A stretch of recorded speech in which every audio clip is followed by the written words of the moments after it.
As for age, I grew up just not really paying attention to family or what they did or where I was born. So yeah, I was christened in the cathedral.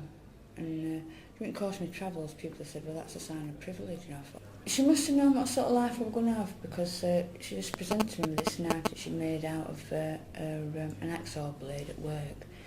And she just presented it to me one day and said, this is for you. So I just kept it quiet for years and years and years, and until I was old enough to leave home. And since then, that sparked me interest in getting knives, we like Swiss Army knives, but not them. Running life, I had to buy a knife for self-protection, of all things. I'm such a placid person, and people had to get me. I don't know what I've done wrong.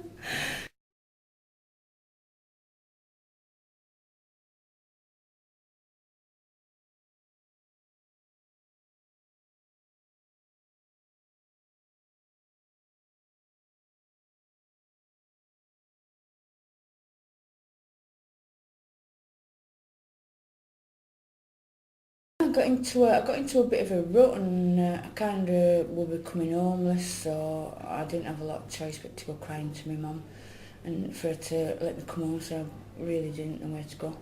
And it was like an intervention when I got home. So I couldn't stop at home because of my brother. I've always had problems with my brother, so I got sectioned. Because I was unable to be honest in a way because of my family. I had too much of a connection to my family, and I won't blame it for everything. It's not to blame for everything. It never was and never will be.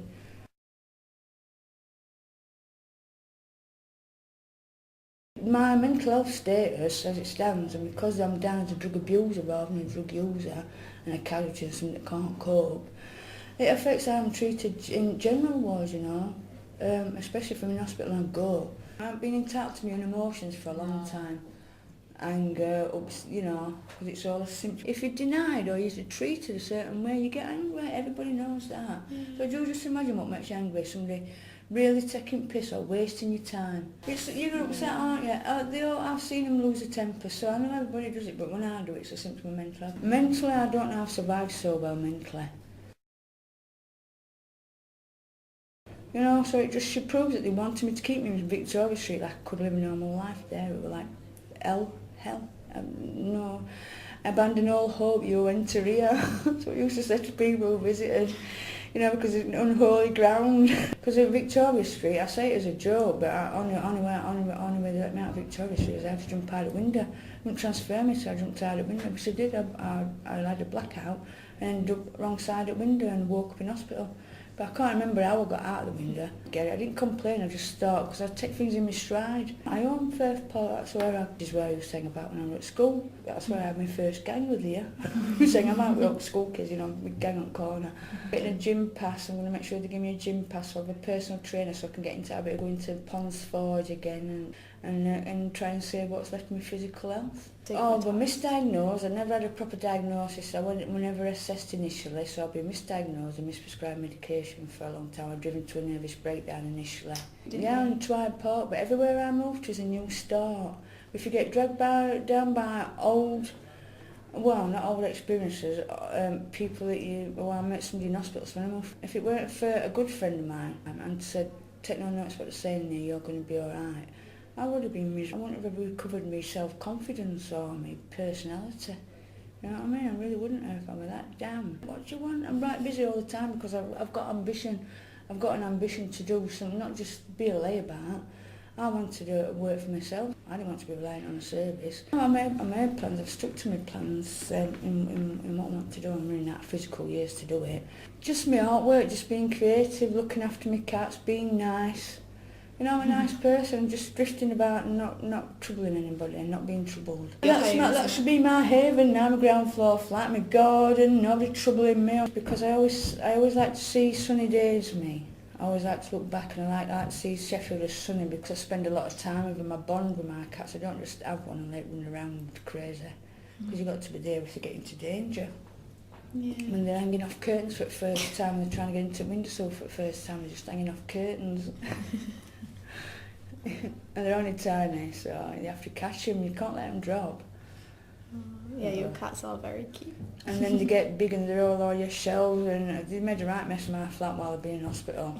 I have to look back and remember happy things, so this might be an opportunity for me to look back and remember some happy times. Oh, I have happy times all the time. I'm not morbidly depressed, but I have had a lot to cope with, and yeah, my garden, because it's for my cats, so it's good for them to have a garden.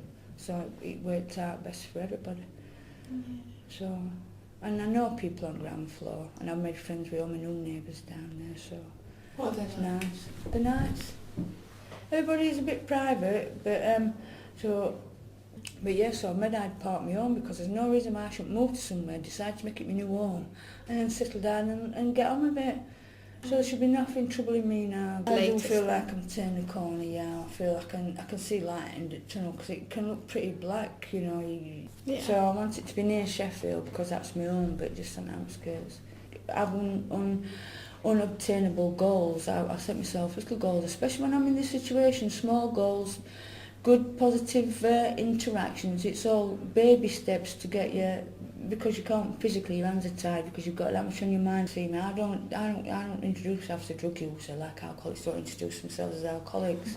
You know, there's always it's always a shadow of mental health or a shadow. So I want this dispelled, so people just treat me like I'm a normal person who has habits. I'll clear my name if it kills me, if it takes me till the end of my life. And I've met some old friends, and they all know me as being called the cucumber. They know me before enlisting in a mental health service. It's nice to go somewhere and meet old people and say, I know you were rated.